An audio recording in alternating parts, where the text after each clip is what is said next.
This video is going to be on how to clean a screen with the screen cleaner. So you can see this screen has a ton of grime all over it, bunch of spider webs. It's super dirty. Important note before you start using the screen cleaner is just that you are on firm ground.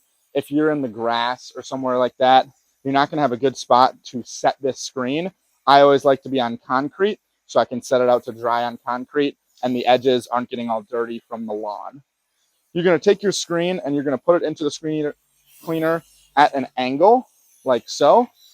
And you're just going to slowly work the screen through, making sure that the entire thing gets wet. And then I just like to rinse it through a couple different times. Really make sure that you get all of the actual screen, but also all of the edges. Once you've ran a couple screens through here, it gets a little bit easier to do. When you have older screens like this, it's also super important that you're being gentle and you're not just slamming it through the screen cleaner super fast. So now that this entire screen has been coated, you can see we got all the spider webs off, but there's still a lot of dirt on the outside. This is where I'm going to take one of my gray microfibers that I use on the tracks. You can get it a little bit wet first, and then I'm just going to scrub these tracks by hand.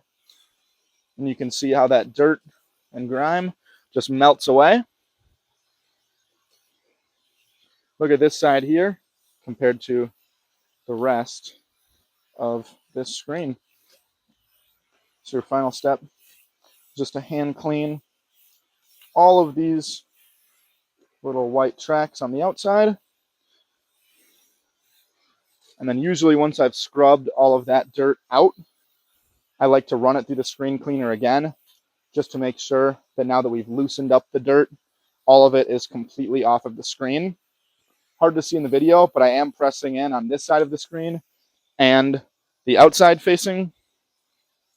You'll not be able to remove every little bit of dirt off of these, but it's nice when you can make them look a lot better again. Set that to the side. We're just going to run it through here one more time. And we're good to go. Where now I can set the screen off to the side. So a couple other quick pointers with washing screens. I see a lot of new technicians do this as their very last task. What ends up happening is that they're putting the screens back into the windows when they're still soaking wet. This water then drips onto the window and gets spots on the window, and we end up getting callbacks. So it's super important that you're doing this as one of your first few tasks throughout the job.